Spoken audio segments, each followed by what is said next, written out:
Bienvenidos a Lúgubre pero Habitable. Hoy nos encontramos en el Salón Cristiano. Lo llamamos así porque desde hace muchas generaciones aquí hemos ido reuniendo objetos relacionados con el cristianismo. Hay temas católicos, hay temas de griegos ortodoxos, rusos, armenios, incluso etíopes, y es una habitación muy interesante y como el tema del que vamos a hablar hoy tiene relación con el cristianismo oriental, pues nos ha parecido el lugar adecuado. Para ello debemos de situarnos históricamente. Vayamos al siglo XIX. Mediados del siglo XIX es un gran momento de expansión comercial para Francia y también uno de sus mayores momentos de expansión colonial. Francia quería, evidentemente, como todos los países, extenderse hacia todos lados, pero el Medio Oriente era uno de esos países interesantes, una de las zonas del globo interesantes para ellos. ¿Por qué? Porque en esos países, desde los inicios de la cristiandad, hay unas importantes minorías cristianas que pensaron que llegarían a apoyarles y a servirles a sus intereses en caso de llegar ahí con sus tropas. ¿Cómo se realizó la situación? Bueno, pues en 1860 en el Líbano hubo una gran matanza de cristianos maronitas. Los maronitas son los cristianos del Líbano que están ahí desde los primeros tiempos de la cristiandad. Unos 20.000 hombres, mujeres y niños fueron asesinados por los drusos. ¿Quiénes son los drusos? Bueno, los drusos es una religión particular, sincrética, que está en la zona. Un día hablaremos sobre ellos porque yo estuve viviendo en Jebel Druze, incluso escribí un pequeño librito sobre los mismos, gente muy interesante, muy aguerrida, buenísimos para el combate. De hecho, los israelitas tienen drusos en sus tropas. Y bueno, una matanza indiscriminada con el beneplácito y la total indiferencia de las autoridades turcas, que era el Imperio Turco, los que gobernaban toda esa región. En español se dice que todo se pega menos la hermosura. Al cabo de unas semanas, las matanzas se trasladaron a Damasco, donde 5.000 cristianos, católicos, armenios, melquitas, sirios, fueron asesinados por drusos, kurdos y todo también apoyados por el ejército turco, con la indiferencia total, repito, y yo creo que incluso alegría de las autoridades turcas u otomanas.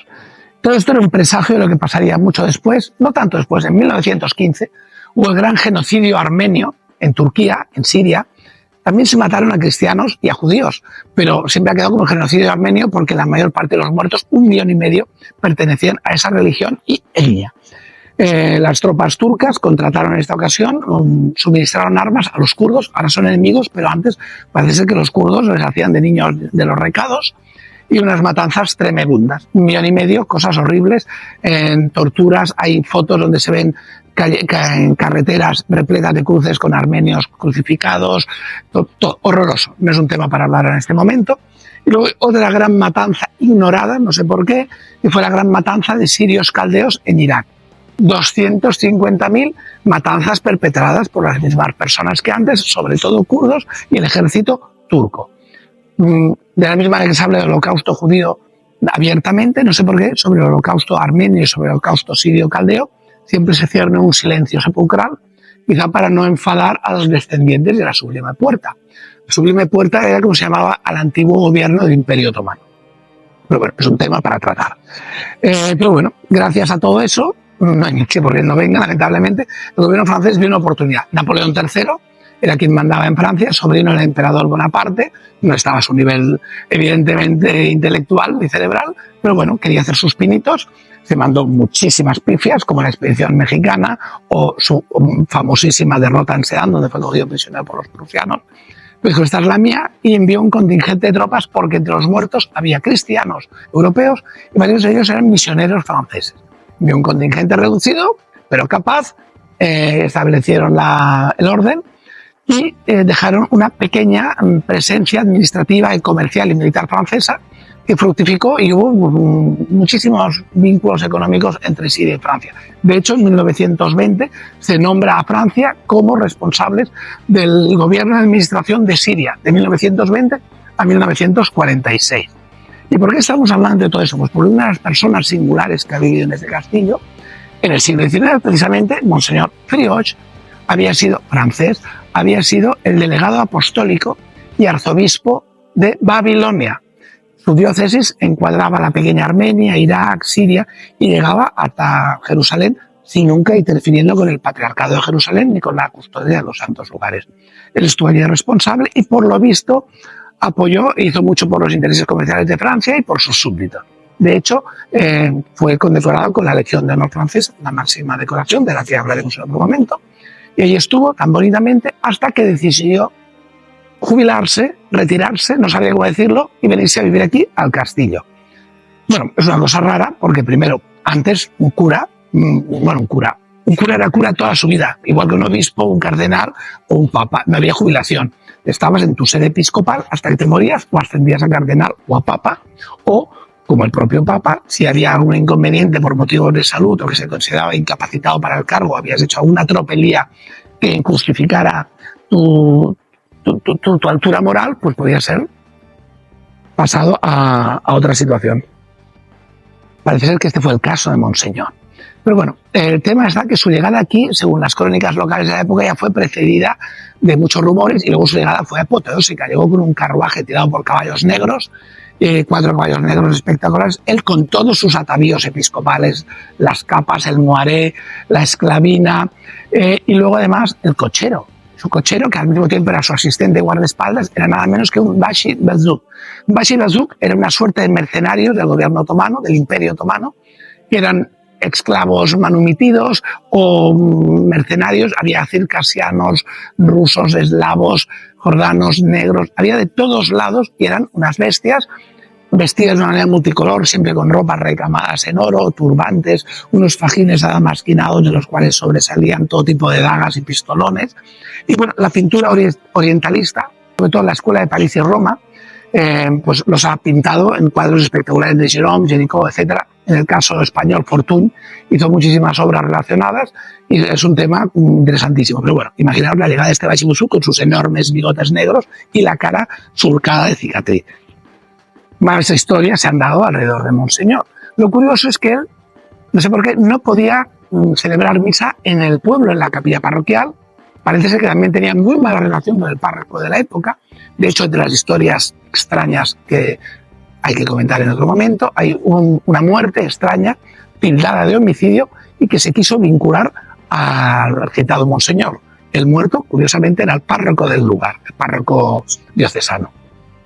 Pero yo me seguí interrogando, ¿por qué venirse aquí? Un tipo que además, según yo he leído, era de Marsella. Marsella era un lugar impresionante, es aún, pero el siglo XIX, uno de los mayores y más importantes puertos del mundo, luz, color, Mediterráneo, unas comidas espectaculares. ¿Por qué venirse aquí a Berry, que como decía en aquel momento George Sand, vecina del lugar, decía que era el antónimo de interés y que era un lugar gris? De hecho, la única luz que había en el siglo XIX quizá era la casa de George Sand y sus actividades. ¿Por qué venirse aquí, Monseñor? Bueno, pues al parecer yo he investigado en archivos eclesiásticos, tengo algunos contactos en el Vaticano, he buscado cosas, también por mis correrías por el mundo he estado en Siria, en Irak en múltiples ocasiones. Resulta que fue acusado de llevar una vida flamboyante. ¿Qué es una vida flamboyante? Una vida flamboyante es una vida de lujo, derroche y desmadre, que además viviendo en Bagdad uno se imagina inmediatamente las 1001 noches. Bagdad, Damasco, etc. Bueno, yo seguía intrigado. Y entonces, bueno, pues pensando sobre él y buscando cosas, me he encontrado cosas que le pertenecían. Esta mitra episcopal, estos guantes litúrgicos en seda recamados en oro, estos otros guantes, y luego, muy importante, su cruz pectoral en oro, pues ya sabéis que los obispos y todo esto siempre llevan, estas líneas siempre tienen que llevar una cruz en oro, símbolo de su cargo, su cruz en oro, pero la particularidad de este medallón, porque acordaros que estaba entre cristianos orientales, aunque fueran católicos, eran de rito oriental. Entonces, una forma de hermanamiento era llevar el medallón, que es lo que distingue a los melquitas y a los armenios católicos. Llevan estos medallón, dentro está la esfinge de la silueta, la imagen de Cristo, rodeada de caracteres en griego, y lo llevaba al mismo tiempo una aquí y la otra aquí, la cruz en un lado y el pectoral en otro. Esto pertenecía a Monseñor Frioche. Pero bueno, la cosa está en por qué se vino aquí. Pues, como os decía, investigando, descubrí diferentes cosas. Primero, lo que hemos dicho, había sido acusado de llevar una vida flamboyante y tuvo que dimitir. O sea, no debía estar en una situación muy cómoda. En segundo lugar, resulta que la hija del propietario del castillo en ese momento el castillo no pertenecía a mi familia, había ido a Siria a visitar a unos familiares y se enamoró de un francés o conoció a un francés residente en Damasco. Y bueno, se enamoraron, se casaron y vino aquí y al poco tiempo el marido, trajo a Monseñor, que era su amigo, lo invitó a venir aquí y se instaló aquí. Pero la cosa seguía siendo intrigante, porque si esto era así, ¿por qué Monseñor tenía la mejor habitación del castillo? Una habitación de 120 metros cuadrados, la única con baño privado y con todas las paredes recubiertas en cordobán, en cuero repujado, en dorado, una chimenea de 4 metros, o sea, unos muebles impresionantes, porque él tenía una habitación no siendo el dueño mejor que las demás. Parece ser que fue él el que pagó la restauración completa del castillo. Esto incentivó más mi afán por conocer la realidad. Contacto con un gran amigo mío que tengo en los archivos vaticanos, que hemos estudiado juntos y ahora está él allí.